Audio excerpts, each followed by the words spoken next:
Hey guys, another update on the Camaro. Just finished building motor mounts. I ended up going with kind of a pedestal style. Again, not going to show you any action photos of how I got to this point because I suck at coping pipe. And this bad boy right there, and let's see if I can get into it. That guy right there represent about a day worth of frustration. Maybe two. Probably 4 hours on each. As I've said before in another video, I think this Trailblazer motor is set 2-inch towards the passenger side. And I struggled really freaking hard to get this thing where I think it's quote-unquote centered. The crank bolt is the closest thing I could figure out to the perfect center line of the motor, and then measured to either side of the frame rail right here and right here. This one was pretty stinking tight. I think there's maybe, you can't really tell, but there's about a 1/16, maybe an 1/8 of an inch between this and the differential. And I originally started to weld them in place and realized quickly that I wouldn't be able to remove the motor. So I used 1-inch OD 0.85 or 0.083 or 0.085 wall steel tubing. And then these are leftover bushings from some sort of rear suspension. In order to get the clearances that I needed, I had to build this little spacer. And then even after it was all said and done, I screwed up and had to add 1/4 of an inch of spacer. And then because the bolts were so close to the tube, I used these super fancy stainless ARP bad boys, which are probably like a couple bucks a piece, but they're still in my toolbox from some of their failed projects. So overall, I'm pretty happy with how the motor's sitting in here. The T56 tranny bolted right up to the factory transmission cross member, even though I scooted the motor back a couple inches and lowered it a couple of inches. I'm pretty happy with where it's at. So, and then I bought these wheels off of eBay. I think they were 60 bucks a piece with shipping and handling for factory Trailblazer wheels. And I'm going to run those with my dog dish hubcaps. So I think it'll look pretty sharp. Won't quite be factory, but the ZL1s were kind of a wolf in sheep clothing, and I don't know, kind of think they'll fit the subtle look that I'm going after. So right now I am also getting ready to install subframe connectors.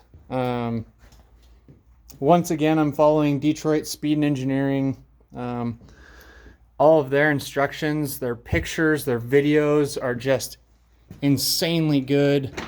Let's see if I can get underneath here and show you.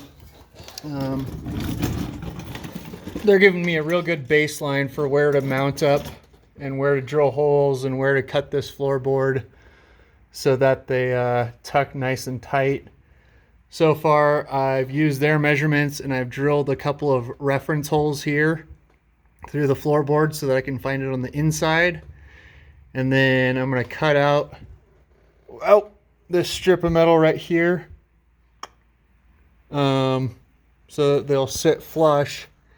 And then I think I'm going to actually bolt them to this Trailblazer front subframe so that if anything ever happens, or heaven forbid I want to go back and build a 2-wheel drive Camaro, I could always undo it.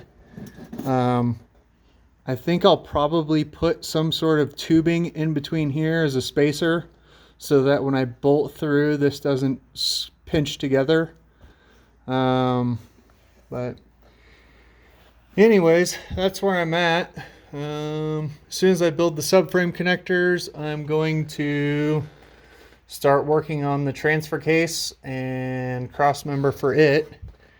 And then there's that factory, or I guess it's energy suspension bushing that bolted right to the factory cross member. So far so good. It's going really slow. I would have thought that those motor mounts, I could have had both the motor mounts done in like a day, but it was kind of hell getting that motor centered and level and front to back, side to side. I tried pretty hard to get it a little bit closer to the firewall than this. But one of the problems that I ran into, sorry for the walk around motion sickness. One of the problems I ran into is I couldn't get it a whole lot lower than it is now because of the steering rack. So I put a 1/4 inch spacer on top of the steering rack and just let the motor sit down on top of it, so that I didn't have to fight that. Previously I had notched the frame thinking that I could get it even lower in the frame, but ended up not needing that, so that was kind of a waste. The other thing that I made was this little block off plate, which is for the 4-wheel drive activator, electronic. I think what happens is that when you push a button, this is the piece that I took out. When you push a button, this thing either screws out or puts pressure on a collar inside the differential, which locks it as all-wheel drive or into the 4-wheel drive mode. I'm just going to build a little spacer out of pipe so that it's got constant pressure and it's constantly engaged. So full-time 4-wheel drive. Anyways, that's about it right now. Man, I can't tell you enough good things about this book right here. If you're building a first generation Camaro, this is the Bible. There's so much good information in here. Lots of pictures, lots of step-by-step stuff. I'm sad to say I've probably read this, not probably, I've read this book more than my Bible over the last couple years, just obsessing over this project. But he goes into such great detail, things to look for, measurements, reference points, just all sorts of stuff. And it's not even just about subframe connectors, it's every aspect, radiators and clutches and painting, and just tips and tricks of somebody who's built like 15 first generation Camaros now. So anyways, Mark Stilo, Pro Touring, engineered performance. I think it was like $23 on eBay, and probably the best money that I've ever spent on this car. So that is it for the time being, and I guess I could take some finished pictures or of the subframe connectors installed, but it's going to be a lot of me crawling underneath the car, cutting, and I don't want to videotape all of it, so I'll do an update when it's finished and highlight any problems or issues that I ran into, or if it went smoothly, and that'll be it. I'll let you know how it goes.